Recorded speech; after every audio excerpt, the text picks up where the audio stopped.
Olá, Hola, Carlos. doctor Bruno, ¿cómo ¿Cómo está? estás? ¿Todo bien? Todo bien. Muchas gracias, doctor Bruno. Es un honor Gracias a usted. tenerlo en esta transmisión. Gracias por aceptar esta entrevista.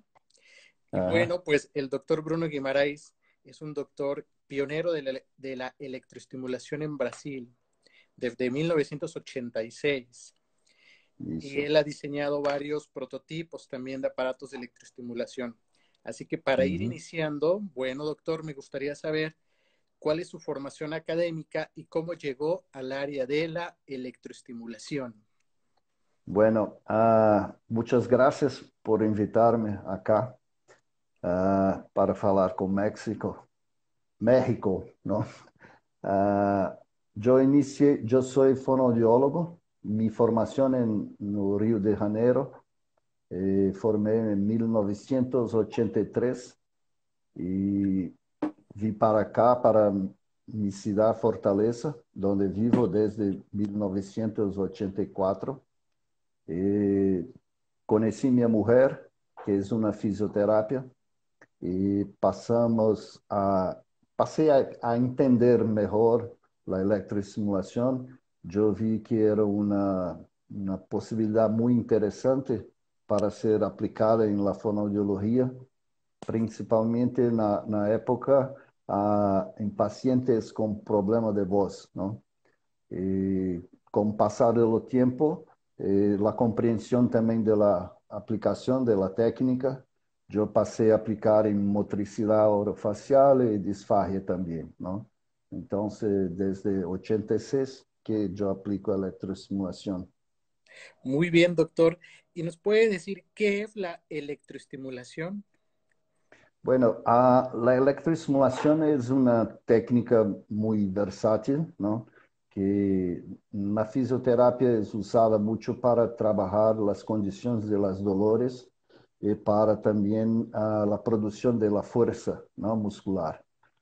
Y en la fonoaudiología nosotros también podemos trabajar para disminuir las tensiones musculares, para mejorar la condición de la vascularización, de la capilarización de los tejidos, también para trabajar una cosa que hoy yo acredito muy importante, que es las condiciones de sensibilidad, ¿no? Ah, los niveles de transmisión, de la aferencia de los estímulos, mejorar la condición de la propiocepción, ¿no? Y también producir fuerza, producir resistencia muscular, una mejor condición aeróbica, anaeróbica, para poder asociar los ejercicios de fonoaudiología de forma más funcional, tanto na área de voz, como na área de motricidade orofacial e disfagia também, não? Doctor, ¿en qué consiste específicamente la electroestimulación en la deglución? Sí. Bueno, eh, alguns trabalhos publicados na década de 90, 1990, a publicação estava muito voltada para se pensar em aplicação para elevação laríngea, né, para melhorar a condição da excursão laríngea, e também para melhorar a condição de força para a deglução, né? Pero com muitos mais estudos, com muito mais compreensão de la aplicação, né? Vimos que o importante não é apenas trabalhar para se produzir força ou para se produzir apenas uma movimentação, não de uma excursão laríngea, não? E sim também para melhorar a condição da sensibilidade, da sensibilidade em nível sensório e motor, não? Que isso não é uma contração pura, uma contração tetânica propriamente, não? Então, podemos fazer a aplicação não necessariamente para contração, mas para melhorar as percepções, melhorar a condição de propriocepção, não? Melhorar a entrada de los estímulos, não? E, consequentemente, também poder melhorar as condições de mobilidade laríngea, não? De excursão laríngea. E há mais ou menos 10 anos que eu também trabalho e desenvolvi um aparato para fazer a estimulação intraoral, não? Para melhorar a condição da percepção de língua, tensão de língua, melhorar a condição da força de deglução, não? Então, também podemos trabalhar em nível laríngeo, como também podemos trabalhar em nível intraoral, não? Doctor, ¿y qué tipos de electroestimulación se utilizan para estimular la deglución? Hablando desde el punto de vista de estimulación eléctrica neuromuscular, estimulación eléctrica muscular, ¿qué tipos son los que se utilizan en la deglución? Uhum. Bueno, las formas de la aplicación, la electroestimulación, tenemos dos formatos de aplicación, ¿no? Cuando queremos una aplicación en un nivel de estimulación de baja frecuencia, ¿no? Una aplicación de frecuencias más altas para se producir la contracción muscular, ¿no? Entonces, podemos hacer muchos trabajos con relación a determinar niveles de frecuencia, duración de pulso o ancho de pulso, ¿no? Para ter uma melhor capacidade, uma melhor condição de la aplicação, ¿no? Então, se você quer produzir uma estimulação de forma mais branda, sem muita carga elétrica, não? Usas uma frequência mais baixa para trabalhar em nível sensorial, em nível sensório-motor. E se queres trabalho um pouco mais específico em termos de la musculatura, tu podes definir níveis de frequência para musculaturas mais de resistência e frequências para musculaturas de força, né? Então, havemos essa possibilidade de trabalhar com diferentes formas de frequências para diferentes condições de aplicação. Depende muito também da condição do paciente, não? Nem sempre podemos entrar diretamente com contração. Eu prefiro trabalhar inicialmente com ativação mais sensorial, mais sensório-motora, porque a electroestimulação é uma técnica muito interessante, mas produz fadiga com muita facilidade, não? E se trabalhamos com pacientes sindrômicos, neurológicos, né? Muitas vezes estes pacientes entram num processo de fadiga muscular e sensorial muito rapidamente, não? Então, sempre havemos que ter um pouco de cuidado para não fazer uma estimulação muito intensa e produzir mais fadiga muscular ou mais fadiga sensorial, não? ¿Qué tipo de aparato de electroestimulación utiliza usted para la rehabilitación de la deglución? ¿Cómo son sus aparatos? Ok. Acá em Brasil, nós temos aparatos muito buenos para fazer a simulação. Existe uma ideia muito, como poderia dizer, em todo o mundo que solamente se pode usar uma forma de aparato, que é o Vital Sim, não? Para nós cá é um aparato muito caro, porque é em dólar. E os aparatos, de uma forma geral, têm as frequências de aplicação, as formas de aplicação são iguais em qualquer parte do mundo, não? Em México, uma frequência de 30 Hz é igual com uma frequência de 30 Hz acá em Brasil, não? Então, o aparato para mim não é a coisa mais importante, e sim a possibilidade de utilização deste aparato, não? Porque eu prefiro sempre aparatos que tenham uma programação aberta para que possamos formatar a forma da estimulação de acordo com a condição do paciente, não? Por exemplo, o Vital Sim antigo, eu tenho um acá, né? Isto tem apenas um tipo de frequência, que é uma frequência de 70, 80 Hz, não recordo agora, que é específica para um tipo de estimulação muscular, não? E eu não concordo eu gosto me gusta muito do aparato, mas não acredito que todas as pessoas vão fazer uma deglutição de la mesma forma, não? Então, eu prefiro sempre trabalhar com aparatos que tenham uma programação aberta para que eu possa definir a frequência específica para sensibilidade, para sensório motora, para fibras de resistência, para fibras de contração de mais força, né? E não necessariamente estar usando uma frequência única para se produzir apenas um tipo de estimulação, né? Então, os aparatos que podem ter uma condição de aplicabilidade com programas abertos, né? Para mim, são os melhores. Me gostaria muito de ter um novo aparato de VitalSim, mas é muito caro para cá, para nós outros em Brasil, né? Que tem eletromiografia, que tem biofeedback e que tem também uma possibilidade de uma programação aberta, não? É muito mais fisiológica a aplicação. Doctor, ¿qué variables debemos de considerar en los aparatos? Es decir, frecuencia, voltaje, Sí. tiempo. Ajá.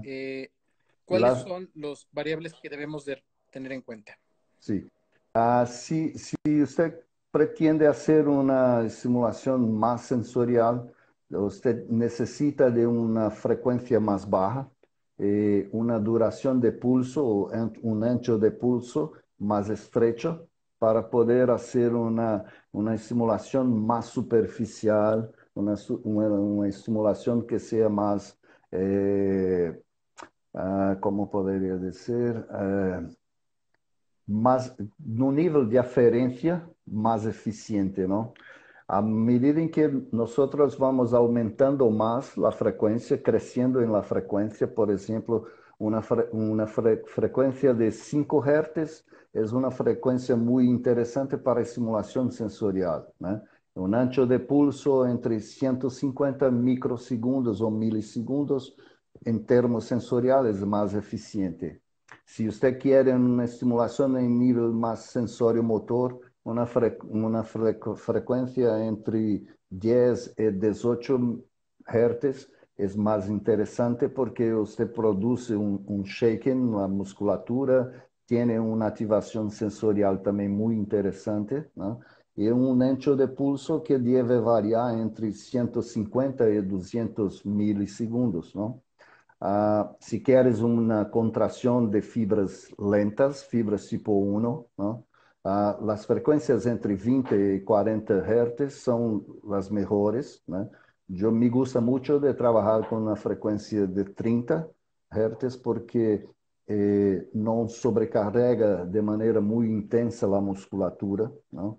E quando queres uma corrente, quando queres uma contração de fibras rápidas, fibras tipo 2A ou tipo 2B, tienes a possibilidade de produzir frequências entre 50 e 80 Hz, né?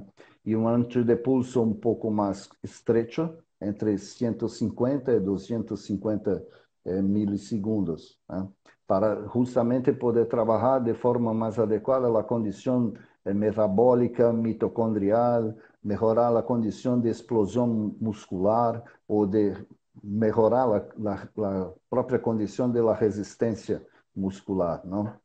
E tudo isso, Carlos, tem que ser muito bem definido com relação à intensidade do aparato, não? Quando queremos uma estimulação, uma eletroestimulação mais sensorial, a intensidade deve ser muito baixa, né? E quando queremos uma contração mais profunda, com um nível de recrutamento muscular mais intenso, temos que produzir uma intensidade um pouco maior, não? Pero quando nós pensamos em aplicação em fonoaudiologia ou logopedia, temos que pensar que não basta solamente produzir uma ativação elétrica. Precisamos associar de forma adequada para que a atividade funcional do paciente possa ser também produzida, não? Para que a condição, no caso da deglutição, possa acontecer sem que haja uma possibilidade de espasmo muscular ou de uma hipercontração e que o paciente necessite colocar um nível de força muito alto para suprimir a força que o aparato está produzindo, não? Então, a intensidade é um aspecto que para mim é muito importante, é muito significante, porque define muito em termos de la eficiência de como você está usando a eletroestimulação, não? Y lo objetivo principal no es la electroestimulación, es la funcionalidad, es la fonoaudiología, son los ejercicios que son aplicados, ¿no? Okay. Doctor, ¿cuánto tiempo recomienda la electroestimulación en las sesiones? ¿Cuántos minutos? ¿Y durante cuántas semanas? Sí. Yo prefiero siempre definir un programa de 12 sesiones, ¿no? Y a partir de esas 12 sesiones poder observar las mudanzas que pueden acontecer o precisam acontecer, ¿no? Quando pensamos numa estimulação a nível sensorial, né, não podemos fazer uma estimulação muito larga, porque você pode produzir acomodação sensorial, não? E então diminui a velocidade, a aferência do estímulo elétrico ou de outros estímulos também, né? E quando pensamos em trabalhar em nível de contração muscular, da contração muscular, temos que pensar, em minha concepção, muito mais nos números de contrações que podemos fazer naquela fase da terapia, não? Porque alguns programas de uso são programas de 1 hora de aplicação, que mesmo sendo, por exemplo, o Vital Sim antigo, não o novo, você tem 1 hora de aplicação com um modo de eletroestimulação que é chamada modo VIF, onde há uma variação de frequência e de intensidade, não? Pero se você mantém um período muito largo de estimulação, a probabilidade de se produzir uma condição de acomodação de los tecidos e a musculatura se acostumbrar com o mesmo tipo de frequência para contração é perigoso, porque a possibilidade de não se ter uma evolução é muito grande, né? Então, eu penso sempre, as minhas aplicações sempre acontecem primeiro na estimulação de nível sensorial, em mais ou menos 5 minutos, né? Onde eu defino o tempo on, o tempo off, né? Depois, associando a los exercícios que são necessários, sempre, né? Depois, 5 a 8 minutos de uma estimulação sensório-motora, para que haja uma possibilidade do paciente produzir uma deglutição de forma mais voluntária, sem que o aparato obrigue a que haja uma mobilidade laríngea muito intensa, não? E nessa primeira fase da terapia, 5 minutos para contração de fibras tipo 1, em torno de 10 contrações associadas aos exercícios, e em seguida um período de 5 minutos, se eu fizer, por exemplo, para fibras lentas, 10 contrações, eu vou fazer em torno de 5 a 6 contrações para fibras rápidas, não? Para justamente não correr o risco de se produzir uma condição de fadiga muscular, né? Porque não estamos fazendo apenas a eletroestimulação, estamos fazendo também os exercícios que demandam um gasto metabólico, não? E se você usa muitos exercícios, se você faz um número muito alto, muito grande de contrações, a probabilidade de fadiga é muito grande, né? Principalmente em los pacientes sindrômicos neurológicos. Então, as 12 primeiras sessões que aplico, se observo que há uma evolução muito rápida, eu passo a trabalhar com uma frequência de 50 Hz, que é considerada como uma frequência mista, que tanto trabalha as fibras tipo 1 como fibras do tipo 2, né? E tem uma possibilidade de generar menos fadiga a musculatura, não? A partir da 12ª sessão, fazíamos uma nova avaliação e definimos se há necessidade de mais estimulação elétrica para fibras rápidas, para fibras lentas, né? Ou se uma eletroestimulação em nível sensório-motor é suficiente para produzir ou para estimular a condição de deglutição do paciente, né? Quando há necessidade, também hacemos uma eletroestimulação intraoral, né? Para melhorar a sensibilidade, para melhorar a condição de la resistência da língua, para se produzir uma movimentação mais adequada, uma condição de pressão intraoral também mais eficiente, né? Que aí são as atividades em nível orofaciales, né? Orofaciales, ¿ok? E a Doctor, partir de la décima, sí, sí, sí, adelante, perdão, adelante. é uma coisa que me gusta muito fazer é sempre que é possível, eu trabalho muito com exercícios vocais também, né? Para dar mais mobilidade à laringe, para melhorar o nível pressórico, subglótico, faríngeo e oral também, não? Me gusta muito de trabalhar a voz com os pacientes com disfagia e, logicamente, que as manobras próprias que usamos para trabalhar com a disfagia. ¿Cuáles son los sitios anatómicos que usted utiliza en la estimulación de la deglución? Vea, se eu quero um trabalho um pouco mais em nível sensorial, ah, como posso dizer? Hoje não me gusta colocar muitos eletrodos no paciente, porque existe uma coisa chamada densidade de corrente, não?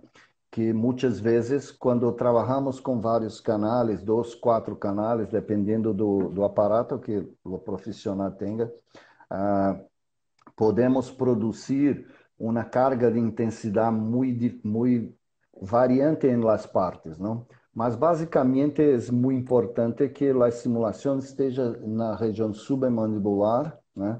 E também laríngea, né? E quando há necessidade, trabalhamos com os aparatos que são extensores para eletroestimulação intraoral, né? Mas muito mais em nível submandibular e nível laríngeo também. Existe um formato de eletrodo que me gusta muito, que acompanha os aparatos da AppCare, é um aparato americano também, não?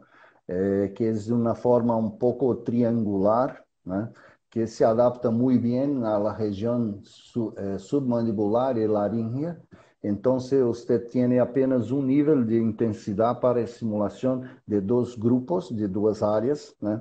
E isso diminui muito a condição do paciente referir dolor, referir incômodo, ou se produzir uma contração muito intensa, muito forte, não?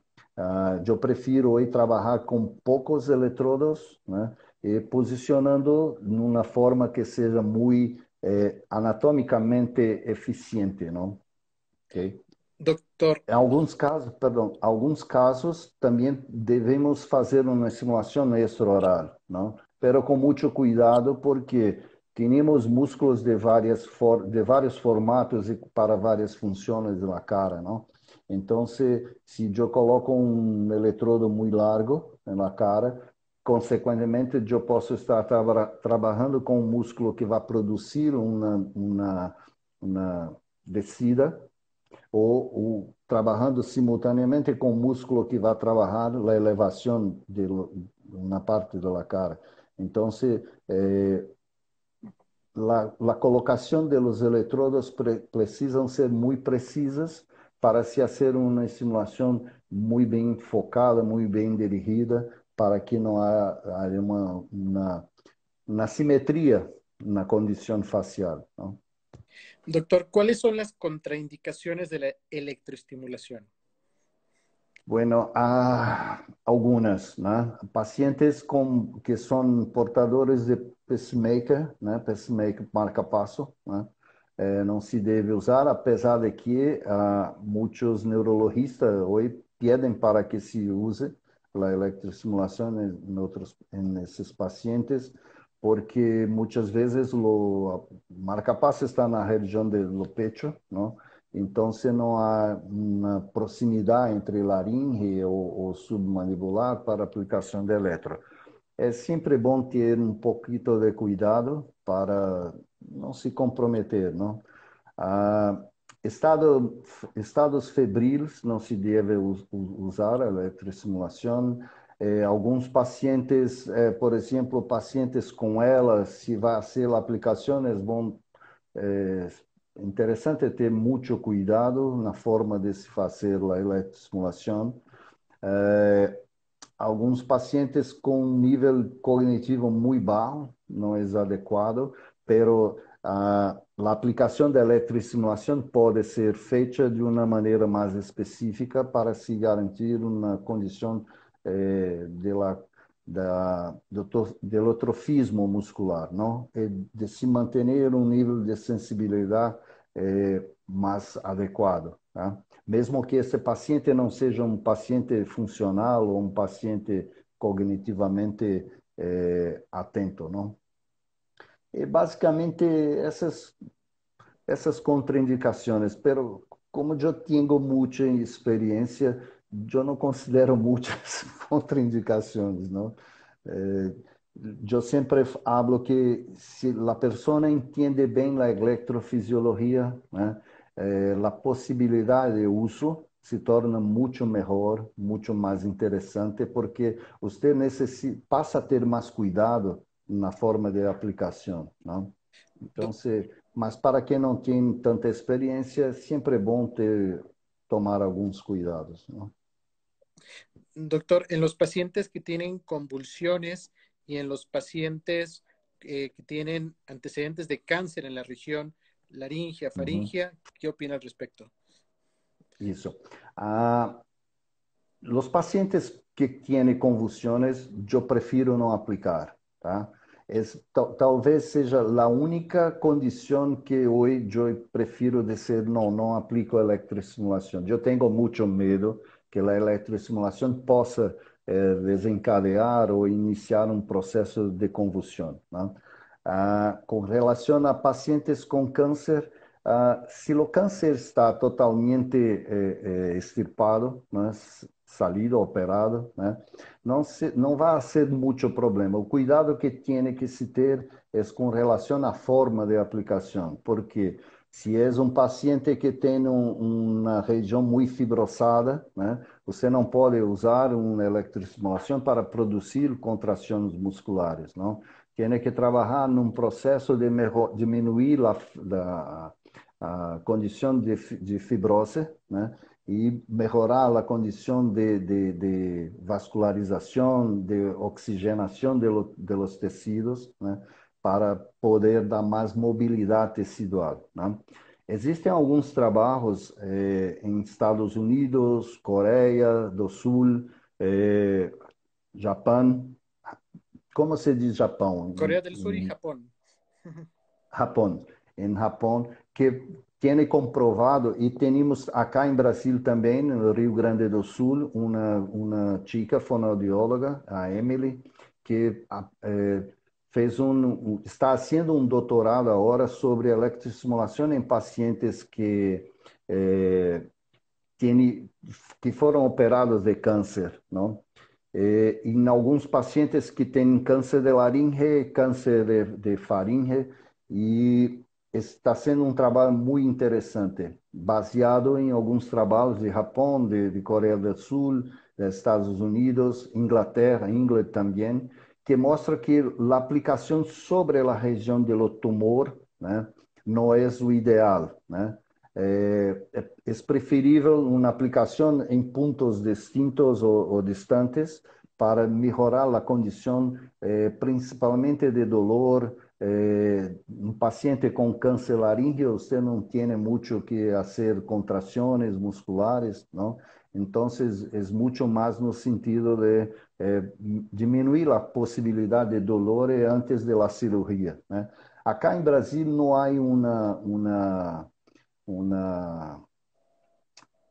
como posso dizer, una tendencia de los médicos, de ustedes médicos, de mandarem para a fonoaudiologia um paciente que vai ser operado para retirar um câncer de laringe ou de faringe ou de língua antes e fazer fonoaudiologia primeiro para depois fazer a cirurgia, não?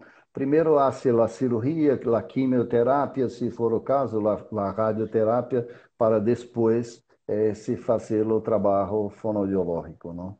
Aquí nos pregunta la doctora Natalia Pedraza, nos pregunta, Uhum. ¿qué experiencia tiene de la electroestimulación en edades pediátricas? Ultimamente eu tenho feito muitas lives, não? E as pessoas têm me feito, Natália, muito esta pergunta. Eu não trabalho com ninhos, não? Graças a Deus, não? Dou muito trabalho, não? Tínhamos acá em Brasil algumas amigas fonoaudiólogas que aplicam a eletroestimulação. Eu tenho um conceito de aplicação de eletroestimulação em ninhos que a meu ver, as técnicas fonoaudiológicas para tratar os ninhos são muito vastas, são muito grandes, né? Há um número muito grande de exercícios, né? Que podem ser feitos, ou de níveis de simulação que podem ser feitos. E então, eu sempre indico que a eletroestimulação, antes de um ano e 6 meses, não deva ser aplicada em ninhos, não?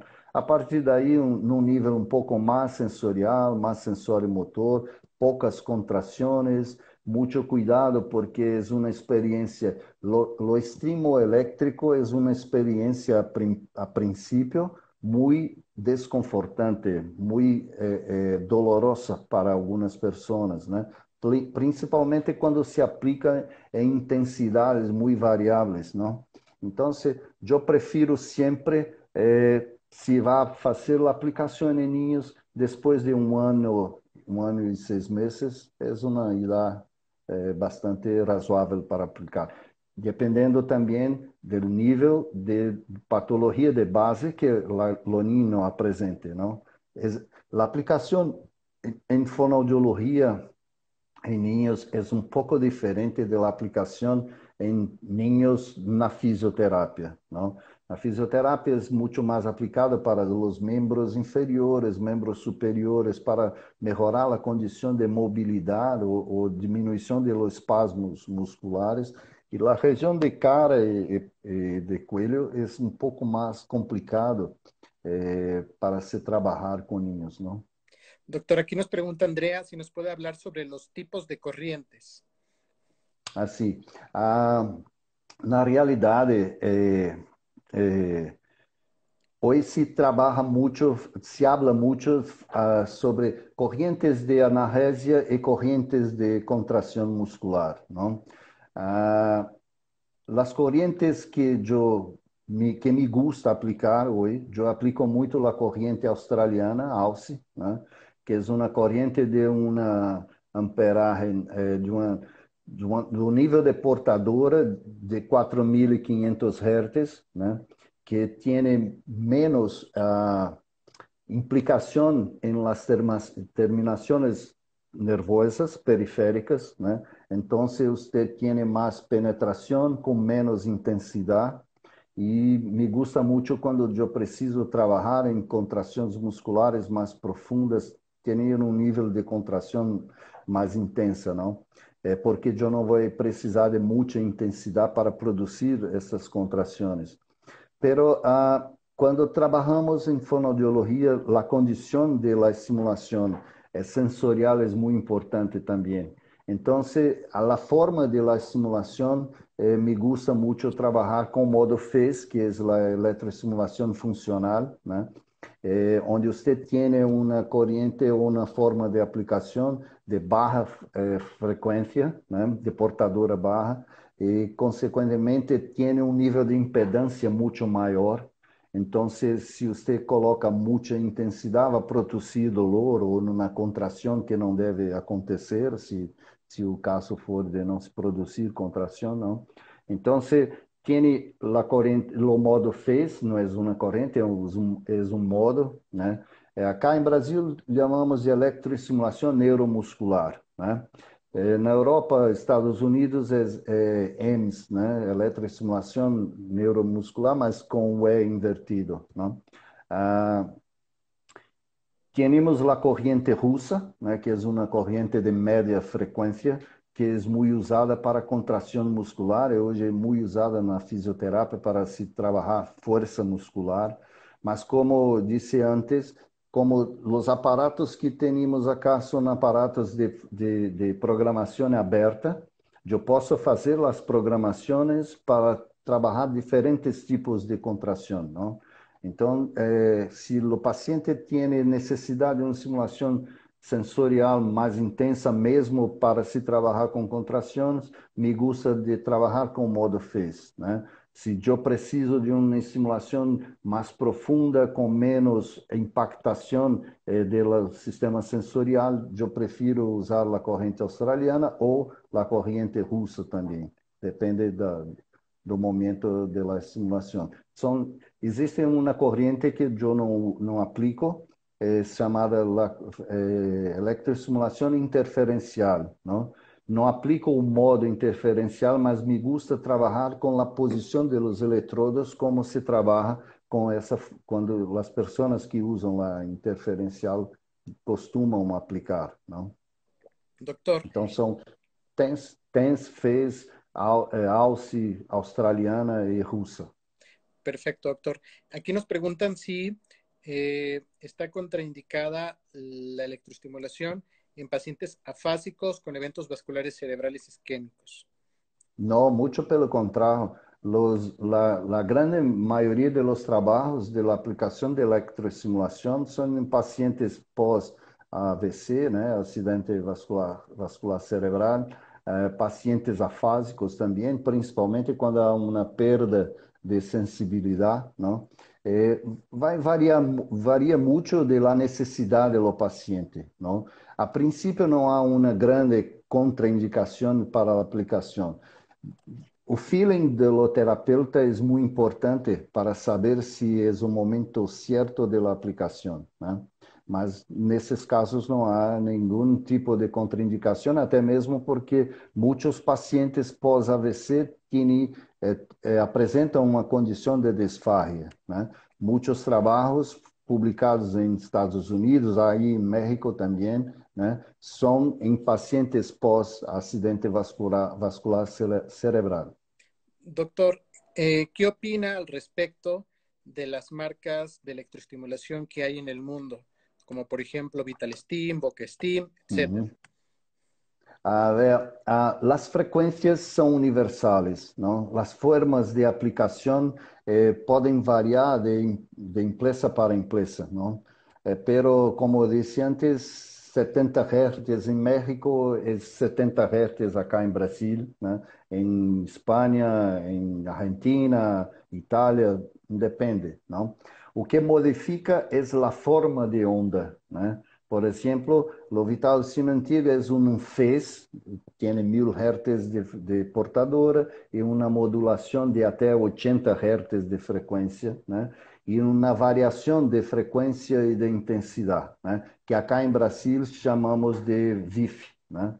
Ou VF, variação de frequência, não?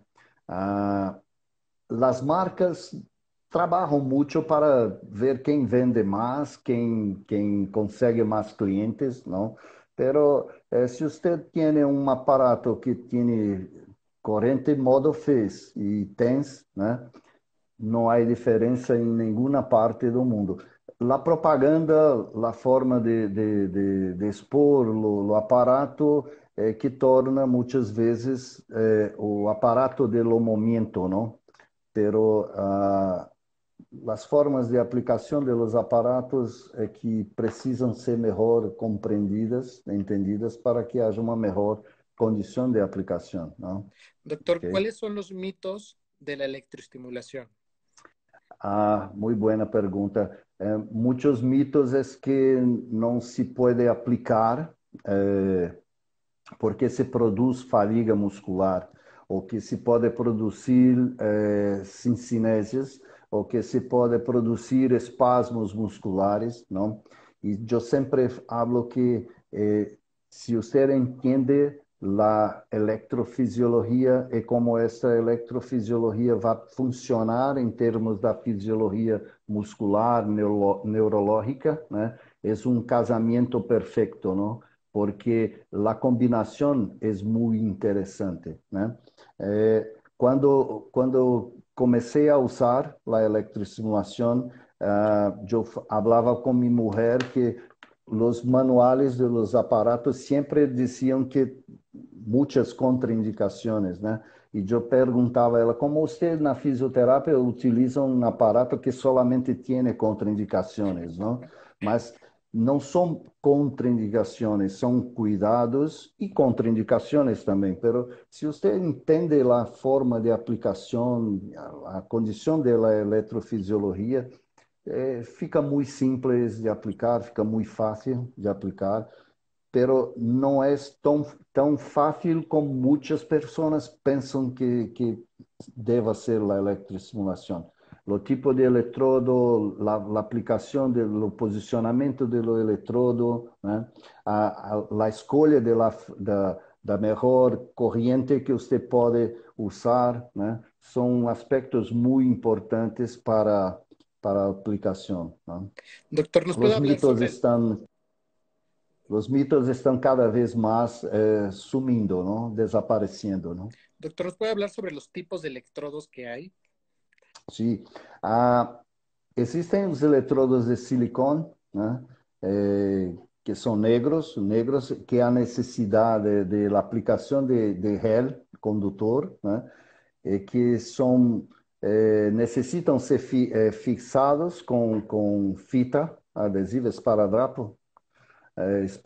En México, esparadrapo también, Sí. los nombres es lo mismo, ok. Existen los electrodos cardiológicos, que cada vez más me gusta menos, porque son muy pequeñitos, tienen una densidad de corriente muy grande, y eso produce una estimulación muchas veces donde usted no consegue colocar un nivel de intensidad adequado para contração muscular ou mesmo para uma estimulação sensorial. E existem os eletrodos adesivos, né? Que esses são mais utilizados hoje, né? Várias marcas, né? Que tem 5 centímetros, 3 centímetros. Em alguns países você encontra também esses eletrodos de 9 centímetros e também com 2 centímetros de diâmetro, né? Para mim, é fundamental que a fixação do eletrodo seja muito precisa, não? Que não tem por que usar um eletrodo, por exemplo, cardiológico, se você quer diminuir a tensão do coelho, não? Tem que ter um eletrodo que seja do tamanho adequado do coelho do paciente. A mesma coisa na cara, não há por que colocar um eletrodo muito largo na cara se tu queres produzir uma contração. Vai fazer uma contração muito assimétrica, não? E provavelmente afetar de uma forma muito desigual a inervação de trigêmeo e de nervo facial, não? Então, o eletrodo é um componente muito importante, como é a frequência, como é o ancho de pulso, como é a intensidade, como é os números de contrações que eu posso fazer em meu paciente ou o tempo que eu posso fazer de simulação, ¿no? É um fator muito importante os eletrodos.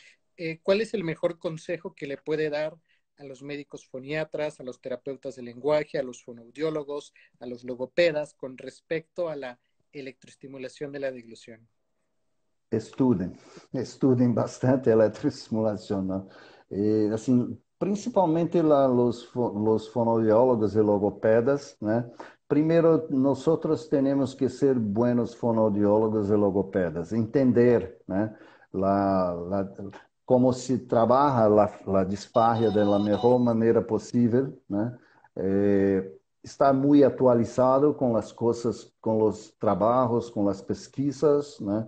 Que estão sendo feitas em muitas partes do mundo, né? Do mundo. E se vai aplicar qualquer técnica, laser, eletroestimulação, ultrassonido, bandagem, né? Saber entender realmente a necessidade da aplicação, porque muitas vezes é preferível não usar a eletroestimulação, é preferível manter as condições de terapia que a fonoaudiologia tem, não? Então, é estudar muito, entender as técnicas, né? Entender a fonoaudiologia, né? A fonoaudiologia que me formou em 83 não é a mesma de hoje.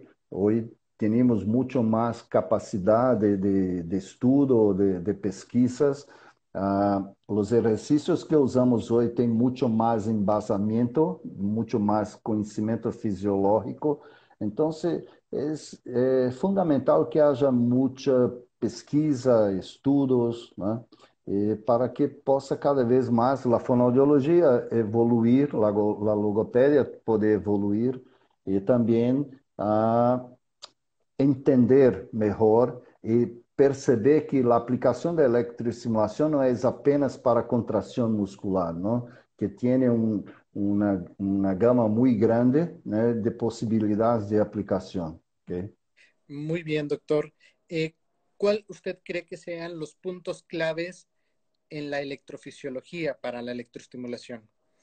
Não compreendo o início da pergunta, Carlos, por favor. ¿Cuáles son los puntos claves de la electrofisiología para realizar electroestimulación? Uhum. Ah, ponto muito importante é entender como a eletroestimulação penetra no organismo, não? As vias de penetração, as vias de interação em nível cortical, principalmente, a forma como a eletroestimulação produz uma resposta tanto em nível sensorial quanto em nível motor, né? Principalmente em nível motor, né? Compreender as vantagens de poder trabalhar com várias frequências, né? Isso é muito importante. Hoje temos muitos estudos falando sobre o ancho de pulso, né? Quando queres uma contração mais aeróbica ou quando tu queres uma contração mais anaeróbica, não? Então, a importância do ancho de pulso define também a condição metabólica da musculatura, das terminações nervosas, né? Então, essa compreensão de como as frequências podem ser usadas, como a duração de pulso pode ser usada, fazem uma diferença muito grande, não? Porque é por isso que não me gusta de los aparatos com programações cerradas, não? Me gusta de aparatos que são abertos para que eu possa, quem trata mi paciente ser eu, não é o aparato, não? Então, quando eu tenho essa compreensão, é mais simples, mais fácil de se aplicar, é muito mais interessante fazer a fonoaudiologia com essa condição da estimulação. Então, compreender o básico da eletroestimulação é muito importante. E hoje também saber que tipo de eletrodo eu estou usando e como estou fixando o eletrodo para que haja um estímulo mais eficiente, não? ¿Cuál es el mejor consejo para los pacientes, para sus cuidadores, para sus familiares con respecto a la estimulación de la deglución? ¿Qué deben esperar? Acá em Brasil, né, não nos é permitido ensinar o cuidador ou a família a trabalhar com a eletroestimulação. Não? Nós Conselho de Fonoaudiologia cá em Brasil define muito bem como devemos atuar. Pero existem indicações ou sugestões Sí. que devem ser feitas aos familiares, cuidadores, a maneira como se vai ser a conduta oral do alimento, né? A postura adequada, se há necessidade de repetição de alguns exercícios e de algumas manobras, né? pero en electroestimulación no es una buena idea estar ensinando o diciendo ao cuidador ou à família como se fazer a aplicação. Quando há aparatos que são cerrados, né, com programações cerradas, muitas pessoas preferem comprar o aparato e aplicar em seus familiares, pero não é a melhor conduta, não? Doctor, ¿dónde lo podemos encontrar? ¿Cuál es su página de internet? ¿Cuáles son sus redes sociales? Eu tenho no Facebook, né? Acá no Instagram também, Bruno underline Fono, Guimarães Fono, né? No YouTube também temos um canal de Bruno Guimarães, fonoaudiólogo, onde as pessoas podem assistir alguns vídeos, né? Que sempre gravamos para explicar lá. São vídeos pequenos, com muitas informações, né? Então, você pode me encontrar em muitos cantos, em muitos lugares. Bueno, doctor Bruno, pues muchas gracias por participar. Graças a você. Esperamos contar con usted algún día en un curso en México presencial. Y será muito prazer. les quiero decir que esta grabación de este live va a quedar en el canal YouTube de Carlos Manzano Foniatra. Ahí lo pueden ver. La próxima sesión que vamos a ver es del laboratorio vocal, el próximo viernes a las 5 de la tarde, hora México, desde Colombia, y va a ser por la fanpage en Facebook de Carlos Manzano Foniatra. Doctor Bruno, ¿nos puede dar un mensaje final para cerrar, de despedida? Bueno, yo tengo que agradecer a usted mucho, le agradezco mucho esta oportunidad de hablar con muchos fonoaudiólogos de México. Há muitos brasileiros acá também, né? Muitos amigos e amigas de Brasil que estão acompanhando e dizer que estamos às ordens para tirar dúvidas, para esclarecer mais sobre a eletroestimulação, sempre que você precisar, também estamos acá, ¿ok? Muy bien. Muchas gracias. Pues doctor Bruno, muchos saludos hasta Brasil y pues muchas gracias a todos por conectarse. Saludos. Para usted también. Todo, hasta luego. Hasta luego.